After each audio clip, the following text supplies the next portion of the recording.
What is going on today, guys? Today, we're going to bring you a video, and it's all about hitting absolute piss missiles over the center field wall. We're looking to hit dingers all day long, and how are we going to get better at doing that? But before I bring you the video, take a look at the FanDuel lineup of the day, and if you haven't already, please like and subscribe on the video. It's very important. It helps get the video out there. It helps extend the channel. And as always, I appreciate everything you guys have done for me. So let's get to it. And here it is. This is the lineup for the day. We don't know how it's going to go. We're trying to just show, hey, I like playing the game. We're trying a new segment. And this is the picks that I have for you. We're going with Alex Cobb. Really think he's been pitching well. They said it was spring training. This is the best he's ever been. So we're hoping to get some good production from only a $7,600 salary.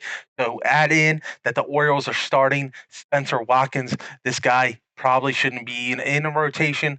So we're going with a stack of the Christian Yelich and the Colton Wong, Ryan Mountcastle, who absolutely rakes at home. And with all these guys, it's allowed us to add guys like Mike Trout, Anthony Rendon, and Juan Soto to the lineup. Anytime you can have those guys in your lineup, they're big hitters, they're big scorers. So this is the lineup we're going with. Add in Trey Turner, and we're going to see how we do. We'll look back tomorrow. Try to do this every single day, and we'll tally up the score and see if you should or should not listen to me. Either way, you're going to find out. Either don't take my picks and not pick anybody I pick, or you should pick my picks. We'll find out one way or the other. But join me, and we'll just get the results together. So let's get to the video. Let's check out some hitting tips for MLB The Show 22. All right, so the first thing we need to talk about is understanding the PCI. I hear everybody complaining. I get perfect perfects. I get this. This isn't happening. It's inconsistent. The game is not quite where it wants to be right now, but it's not poor. Everybody here is upset. Perfect perfects, but you have to understand what a perfect perfect is. There's two different categories that go into this. The location of your PCI, which is the bat head of your bat, and then you have the timing of the pitch. This game is so much more reliant on the timing of the pitch that it overweighs anywhere on the spot of the bat. So you can have perfect timing on the pitch, and you may have that. All that actually means is that you're going to get the highest velocity off the bat. Start with that. Perfect timing on the pitch, highest velocity off the bat. You're sitting here, you're hitting the ball very, very hard. That's the number one thing you want to do, hard hits. Then we go into where the location of your PCI is. And all that is where it's going to hit off the bat. So if you're hitting it off the end of the bat, you might not get quite as good results as you're hitting it off the inside of the bat. Obviously, inside on the barrel side of the bat is probably going to be able to be a little bit off. And if you hit perfect in the barrel of the bat, it's probably going over the fence. A little bit high on the bat, it's probably going to have a different launch angle than a little bit low on the bat.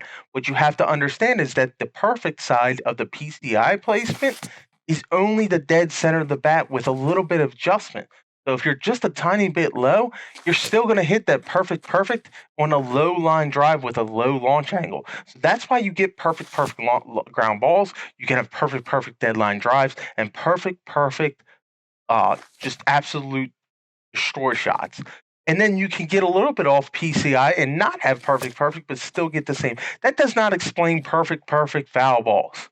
Again, it's a lot better than people are giving it credit to be, but it's also got a long way to go to be worked on. So the number one thing is understanding how the PCI works and trying not to get too frustrated with the results of your previous hits. You have to move forward. It's about consistency and making solid contact.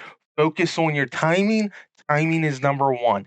I don't care if the PCI is on the ball or off the ball or wherever it's at. You have to swing with timing. A good way to practice this is go into practice mode and do nothing but just swing. Don't move the PCI at all. Sit here and swing the bat with time. The number two focus is going to be staying patient. The biggest thing is pitcher fatigue. It plays a lot in the result of your hits and how much velocity you get off the bat. A lot of it's your stats, but it's also a mix of the pitcher's stats. So you got to sit here and take pitches. Even though you're taking strikes, you should only be hitting the exact pitch you're looking for on the first two strikes of an at bat. With foul balls the way they currently are and pitchers fatigue the way they are, there's no one that shouldn't feel comfortable hitting with two strikes right now. So you look for your pitch Don't get too specific. Maybe I'm looking high and inside fastball. It don't come, I take the pitch. Maybe I'm looking low and away for breaking stuff. If it's not something breaking that's low and away, I'm not swinging. You sit there, you take your pitches. A lot of people will get themselves in the bad counts, and then you swing away. With two strikes and the foul rate, again, the way it is, everyone's fouling off everything. You should be taking and being as patient as you've ever been in MLB The Show 22. That is the number one thing you're going to hear from everybody: patience. The next tip is that a lot of people have just entirely too much PCI movement. You see a lot of your screamers, and they're sitting there and they're swinging. They're the best at the game, so they can swing the PCI wherever they want. They can sit here and just jump all over the place and just nail the ball, perfect, perfects, do all those things. You're probably not at that rate yet. So you want to have a little bit less PCI movement. Maybe section off the upper half and only move the PCI just a little bit.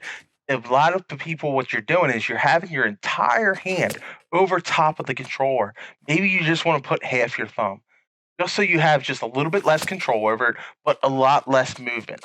And what it is when you get to this pitch, I'm looking for up, I'm pressing down when it comes up because I got so much control over my thumb on the movement of the controller that I don't want to do that. So you sit here and you focus on just having just a little bit of movement, and then you can really, really hit the ball and get to it. That is going to tremendously improve your game and your control of your PCI. You're going to be able to not just have them flinch movements. Everybody talks about flicks. This is not quite as much a flick as it is a guide to the ball. To focus on guiding your controller, your thumbstick, and not so much on flicking and the over movements of the thumbstick to the ball. And the last and final tip is stop changing your view all over the place. Everybody sits here and wants to see this guy and this view and that view. Look, strike zone and strike zone high are going to be the number one views played by the most consistent players. That does not mean you have to use them. That does not mean you have to be comfortable with whatever view you're most comfortable with. If you keep switching back and forth between strike zone high, strike zone two, you are never going to find the little intricacies in your game that's causing you to do this. Because you keep switching back and forth and you never get quite 100% comfortable with that view. We're talking about taking pitches that are barely outside the plate, but you're switching your view and the way the ball is coming in every single time. It's like if a hitter could magically change his height over and over again as he gets to the plate. One time he's 4 foot tall, one time he's 5 foot, 6 foot, whatever it is. You're literally going to change the angle of the ball that's coming in towards you, where it's coming in, how fast it's coming in. You can't do those things.